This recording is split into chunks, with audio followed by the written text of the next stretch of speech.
This is the Evolved Educator Podcast. Each episode, we talk about education and teaching. Our goal is for you to feel part of our community, and we want to learn from you, and we hope that you learn something from us too. So, welcome. Today's episode is the first of the three-part series on student accountable talk. Today, we're talking about accountable talk. What is it? I'm Michelle. I'm Jennifer. I'm Chanmi. I was reading the other day, and this writer who was new to me, his name is Aldous Huxley, in the 1950s, he said, language has made possible man's progress from animality to civilization. And then not that long later, in 1962, the psychologist Lev Vygotsky wrote a book called Thought and Language, which sparked the idea that humans use words to complete thoughts rather than merely express them. And that idea was a revelation because it said that thinking and speech are deeply intertwined. And then that idea has contributed to shaping all of the human sciences. Mm-hmm. So I thought that was really interesting. Right. And the theory there is that there's a strong connection between thinking and speaking. Right. So either way you look at it, from the author in the 1950s or Vygotsky, exactly. Mm-hmm. This deep connection between thinking and speaking.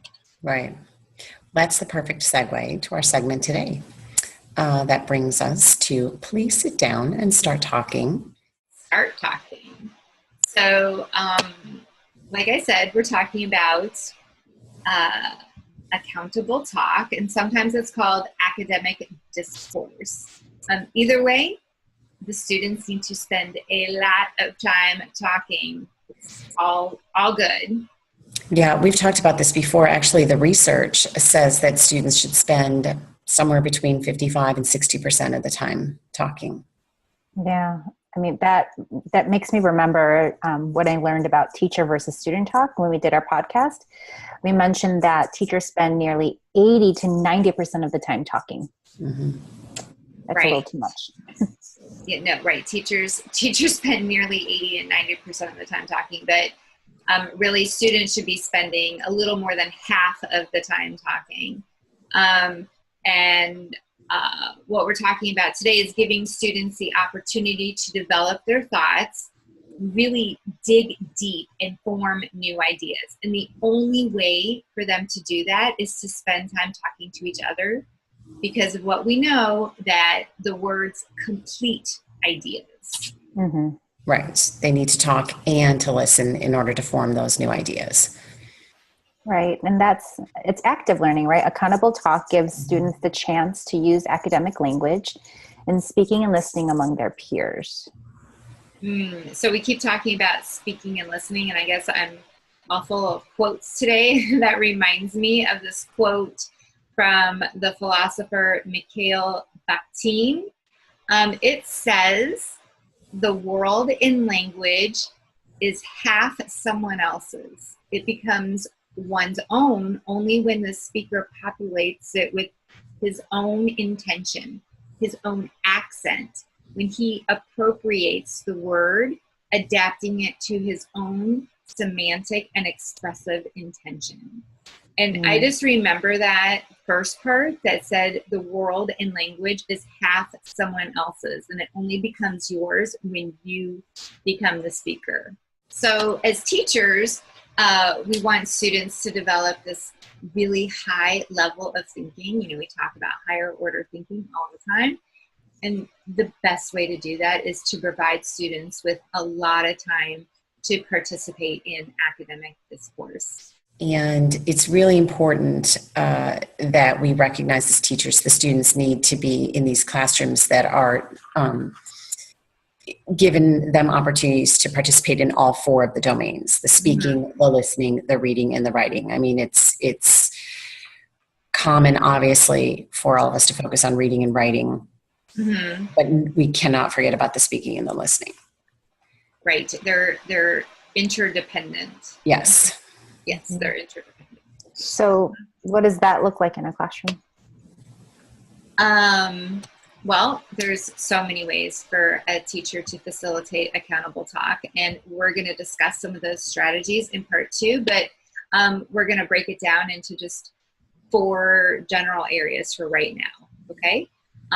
So first, the one that I think is kind of obvious is collaborative groups, and that's when students work together and the teacher monitors and offers support as needed. But the heart of students working in groups is that when they're questioning, clarifying, and offering feedback for each other. Right. So they're I think you're right. they're That's like asking the most common default Mhm. situation where people think of opportunities where kids can talk are the, collaborative groups. right.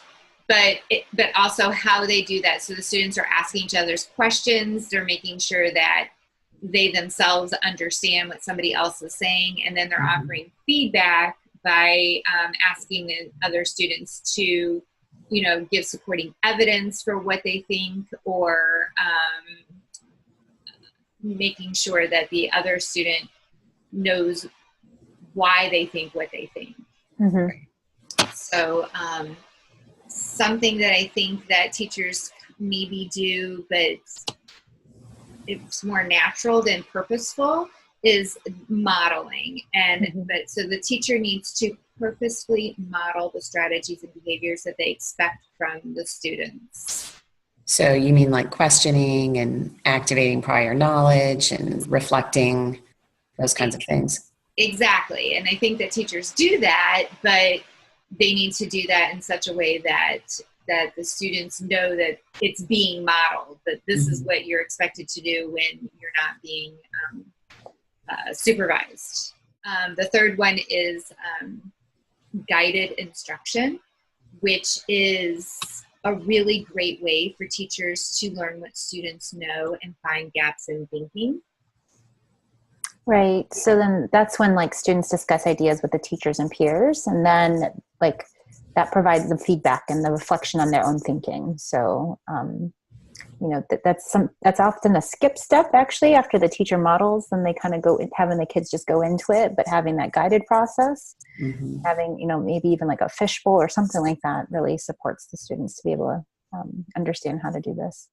What about independent work? The independent work can foster that academic discourse through feedback. They have self-talk and reflection. And then the independent work can look many different ways. Like one of my favorites is the interactive read aloud. Students then develop and discuss ideas with each other, but it still develops independence because there's not an element of building new ideas together. So I think the lesson here is that reading and writing are based on speaking and listening. And teachers need to very purposefully plan opportunities for students to participate in accountable talk. Right. Yes. And I also think that academic discourse is important because it supports the development of student reasoning and then their ability to verbalize their thinking.